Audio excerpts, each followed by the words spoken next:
Okay, we're back. Chapter 6. We're still in the first 2 years, but in this chapter we're going to be covering cognitive development. In this lecture, I'm going to cover cognitive development of thinking, learning, and memory. And then in the next lecture, I'll cover getting ready to talk. Okay, let's begin. So the basic learning processes. Well, one of the things that's really important to understand about how we know what babies know is through a research technique called habituation. And it really takes advantage of the fact that as babies become more sophisticated and they know more things, there are fewer things that will really surprise them or cause them to think really hard about that item. So they will display something called habituation. So when it's something old, something that they're familiar with, they will habituate or get used to or get bored with that stimulus. If it's something new that they've never experienced or that surprises them, then they'll stare at it really hard, or they'll suck on a pacifier in their mouth more rapidly, things like that. So thanks to habituation studies, we can establish what babies know and what babies have learned. Okay, now we talked in chapter 2 about the different theories of human development, and one of them had to do with learning. And one of the big factors in how we learn things is through a process called conditioning. Conditioning is where we associate two things together, and we store them as if they're related to each other. For babies, one of the biggest things for them to learn is what we call contingency awareness. The awareness that they have control over their environment, that they did X, and then the environment did Y. The most important environment for a baby is their parents. And so generally in contingency awareness, a baby is learning that if they do a particular behavior, it will cause their parent to do some other behavior. So they may learn that if they cry, their parent comes and holds them. And if they cry in a different way, their parent might realize it's not that you want to be held, but you're actually hungry, or that you need your diaper changed, or whatever. Through learning that association between their own behavior and the effect it has on the environment, babies develop this contingency awareness, or this belief that they have some ability to control their environment. It's the opposite of learned helplessness. Learned helplessness occurs when no matter what a baby does, it has no effect on its environment. This term was initially coined to describe some really kind of brace yourself, kind of mean research that was done on dogs back in the 1940s and 50s, where the dogs were placed into kennels that had wire floors, and they were sort of, if you're familiar with dog crates today, it's kind of like that, the two of them next to each other with an opening between them. And at some point during the experiment, electricity would be sent through the grid underneath the dog's feet, so it would get shocked. And if the dog jumped over the barrier and got to the other half of the crate, they could escape the shock. And everything was fine for those dogs. Other dogs were placed into the same exact setup, but both sides of the crate would be electrified at the same time. So even if the dog jumped to the other side, it couldn't escape getting shocked. And through research like that, they discovered that ultimately that when the dog realizes that it has no ability to control its environment or to protect itself like that, that it basically would develop learned helplessness, where it's learned that it is helpless. And so the dogs would develop what looks like generalized anxiety, where they were scared and they'd shiver even between trials where they weren't actually being shocked. They were scared. And so what we worry about with babies is developing the same kind of sense that no matter what they do, they have no control over their environment. So a baby who cries and no one tends to them, a baby who's hungry and nobody feeds them, they ultimately will give up, and they'll stop crying. They'll stop trying to help themselves because they start to learn that they are not in control of their environment and there's nothing they can do. So that's absolutely, I don't think I even have to say that that's absolutely that is the opposite of the goal of what we want babies to learn. We want babies to develop contingency awareness, where they realize that they are agents in their own environment. Now, imitation is a really interesting topic because babies imitate people around them, but not quite in the way that you might think. It's a type of observational learning, and if you recall Bandura's research on Bobo dolls and things like that, we've established that all of us from birth on learn a lot of things through observation. And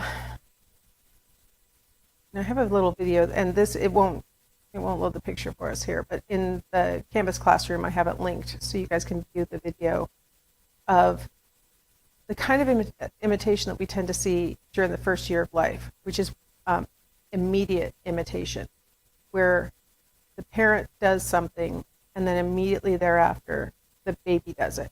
So in this video it shows an adult sticking out their tongue and the brand newborn baby shortly thereafter sticking out their own tongue. And so they have that ability to do it immediately after the model has done the behavior. Now, some researchers have suggested that the direction of imitation might actually be flowing the other direction, that the baby sticks out its tongue. That makes the adult think, hey, I wonder if I can make him stick out his tongue. So the adult sticks out their tongue, and then the baby sticks out their tongue, and the adult thinks, hey, I made him do it, when in fact the baby made the adult do it in the first place. One way or another. And in the video that I've linked in the classroom, it clearly is the adult does it first, and the brand newborn follows. So during the first year, you see a lot of that kind of immediate imitation. During the second year, you'll see deferred imitation. I have a videotape for that linked in the Canvas classroom also.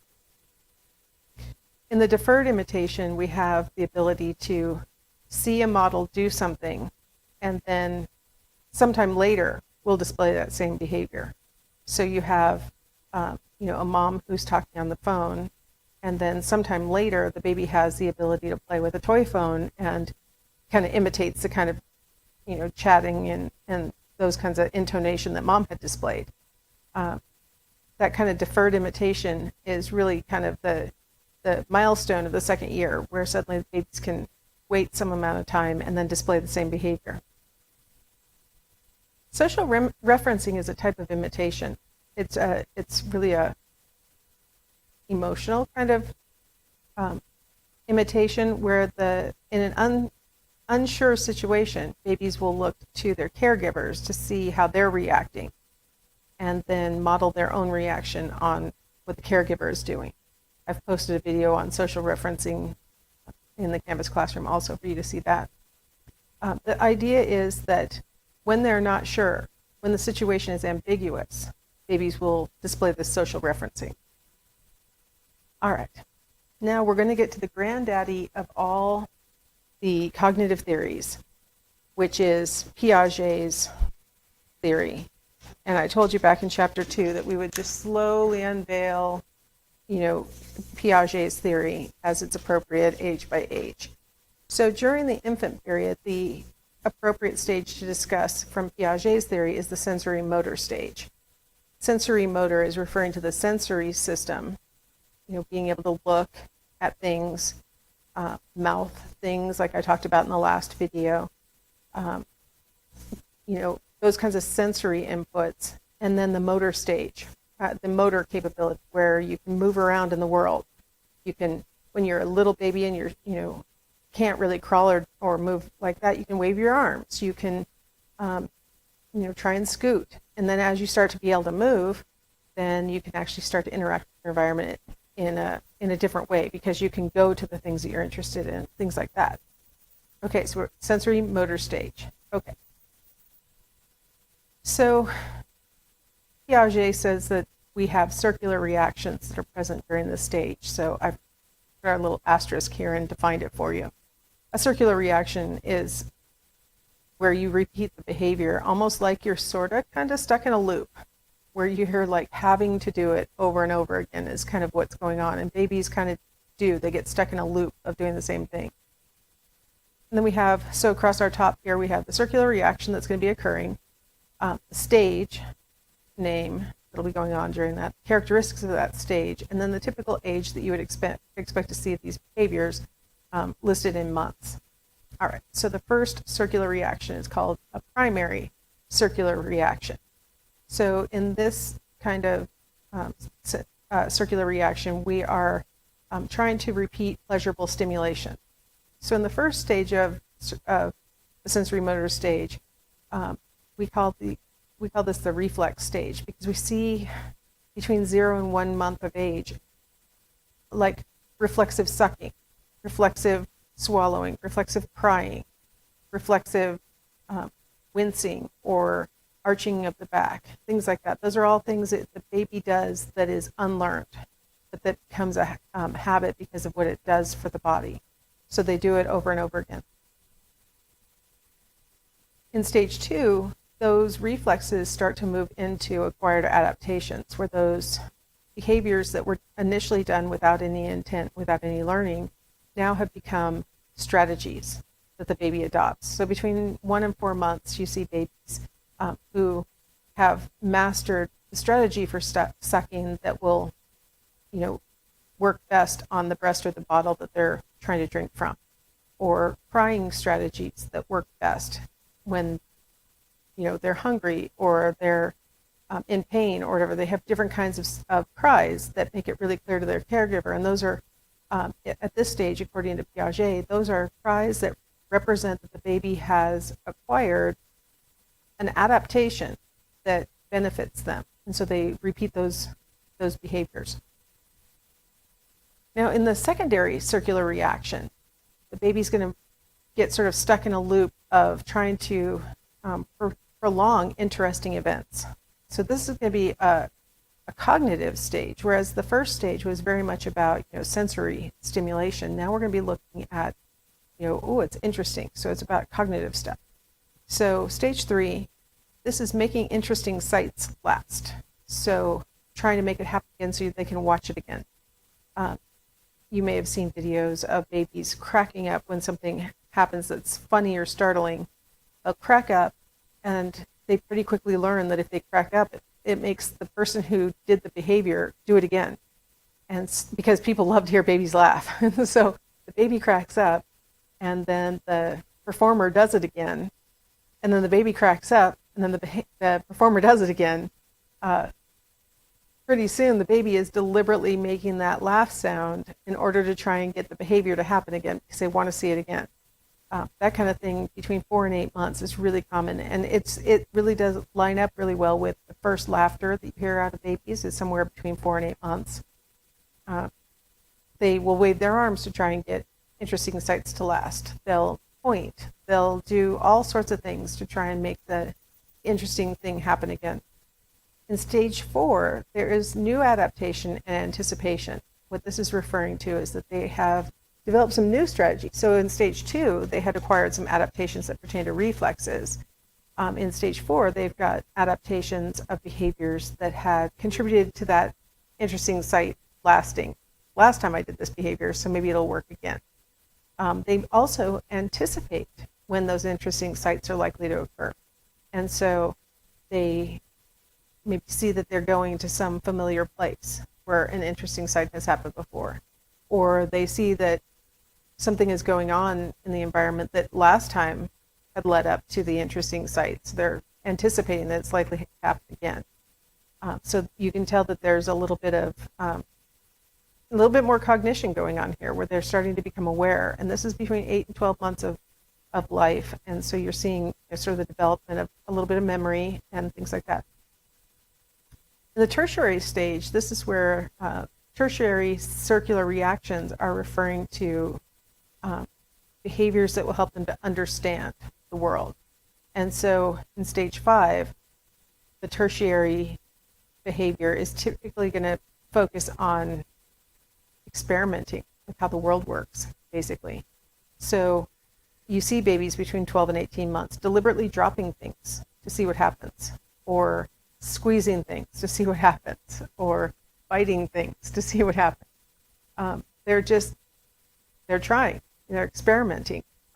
Piaget calls the baby in the tertiary stage to be the little scientist. He's really just experimenting with the world, trying to figure out how to make things happen, what will happen if I do this.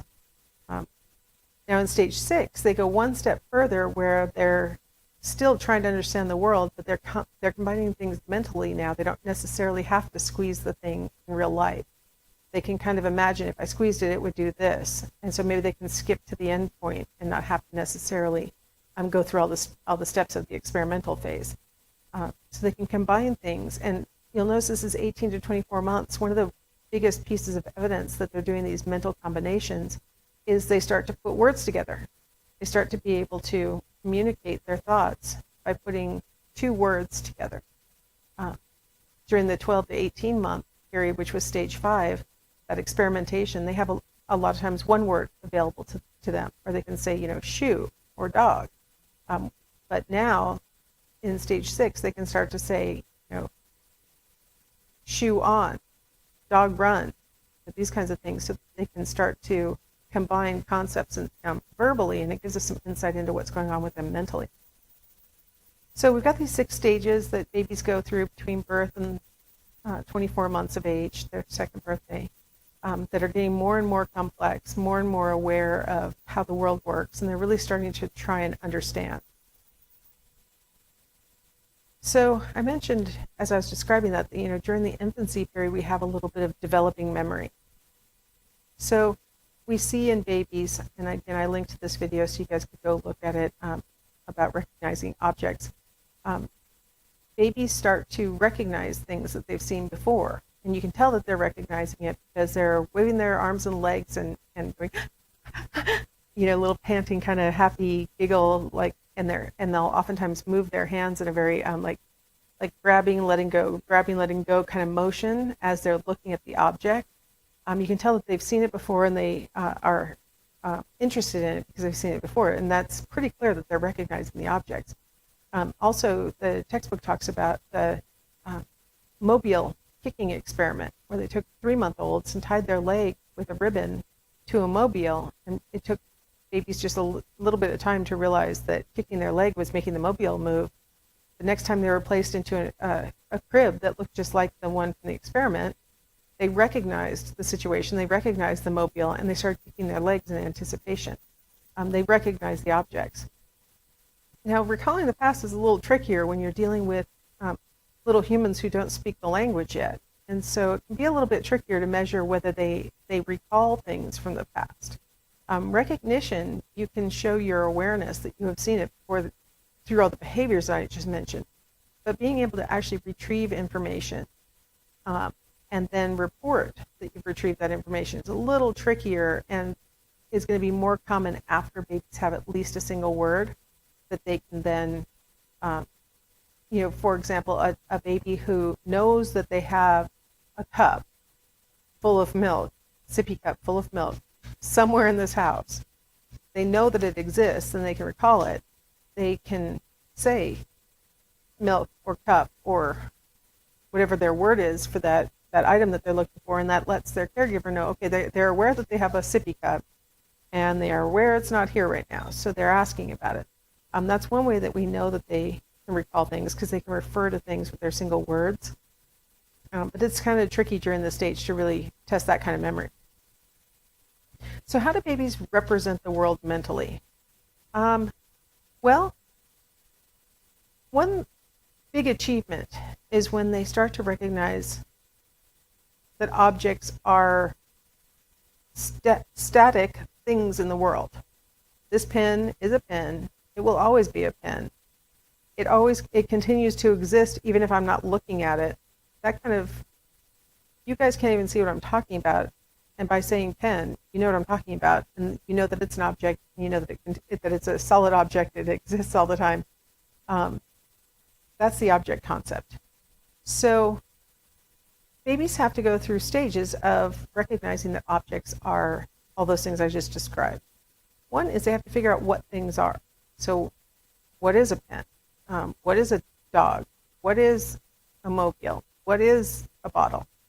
And then they have to go through this big transition. And it takes a long time, like 6 solid months at least, for babies to transition from not really understanding that objects are permanent to fully understanding that whether I can see it or not, this object continues to exist in the world, whether I'm seeing it or not. So here we have a baby who is probably, I don't know this baby, but probably between 4 and 6 months of age. And she had been playing with or staring at that little stuffed animal. And then the mean researchers came and put a little blocker in front of her so she can't see it anymore. And she's not even the least bit distressed. Looking at the camera, doesn't look upset about it because you know what? It just disappeared. It doesn't exist anymore, so why would I be upset? Whereas this baby on the bottom, they're going to take that fluffy ball that the baby's clearly interested in, and they're going to, while the baby watches, place the ball underneath the blanket and see if the baby will remove the blanket. That would show that the baby knows that that ball exists and that it's just being obscured by the blanket. That baby's sitting unsupported, so I'm going to say it's at least 6 months, somewhere between about 6 and 8 months. Babies will develop that kind of object permanence that allows them to realize if I watch you as you place it under a cover, I know all I have to do is remove the cover and the thing is still there. Unlike the baby on the top picture, who, as soon as it's out of sight, it's out of existence as far as she's concerned. So object permanence slowly builds. So we go from out of sight, out of existence, to the baby on the bottom. If I see you while you're hiding it, I know that it still exists and I can find it. But with the baby on the bottom at that age, if we were to distract the baby so the baby doesn't see the ball being hidden, the baby would be out of sight, out of existence also. They wouldn't know to even start looking at all. They don't have the ability to recognize that the object continues to exist unless they saw it being hidden. By 12 months, babies start to realize that the thing still exists, even if they didn't see it getting hidden. So they start to display something called the A not B error, though they still don't have full, complete grasp of the fact that the object fully continues to exist, even when out of sight. Okay, so I'm going to keep this picture on the bottom, and we're going to pretend like that baby has aged a few months. Now it's a baby who's over 12 months. So you take that little baby. Actually, babies will start to display this around 10 months. So he's only a couple months older than he was. Okay, so we take the little ball, and we put it, let's say, under the red blanket. And the baby pulls the red blanket off and retrieves the ball. And then we do it again. Baby pulls the red blanket off and retrieves the ball. So we've established that the baby knows that the ball is under red blanket. Then, in full sight of the baby, the ball is hidden under the blue blanket instead. Here's where the A not B error comes from. Let's pretend like the red blanket is A and blue blanket is B. Even though baby just saw that ball get hidden under the blue blanket, that baby still has to pick up the red blanket before he can pick up the blue blanket. Babies who have been tested in this, as they get a little bit older, they'll watch the ball get hidden under the blue blanket. They'll keep their eyes on the blue blanket as they first move the red blanket and then move the blue blanket. So it's like they know it's there, but that they have to do the behavior of moving the red blanket, almost like they're having a little bit of magical thought that pulling this red blanket off is what makes the ball reappear. It's like they don't really fully grasp object permanence because they feel like there's a certain magical quality to it. I had the experience of doing the A not B error with my then 12-month-old. The researchers thought, wonder if you gave a really important object, something that really means a lot to the baby, like their mom, and you put her into, in this case, a closet, and they rigged it so all the baby had to do was touch the door and then it opened. And then, oh, there's mommy. And then they put me back in the same closet, touched the door, oh, there's mommy. And then on the third trial, they put me in the door right next to it. And what do you know? My baby, and apparently all the babies they tested, went to the door A first before retrieving mom from door B. So it's not about the meaningfulness of the object. It's something about how the baby is interpreting what it means to be pulling these covers off and revealing the object that they're seeking. And they seem to think they have to pull the first cover off, even if they know full well that the object's under the second one. pretty interesting. So interesting that I posted a little video in our Canvas classroom that shows a parent apparently testing their baby, where it must have been like a school assignment or something, and they videotaped it, put it up. They did a really good job of displaying the A0 error. All right, well, let's take a break here, and we'll come back in the next video and talk about getting ready to talk.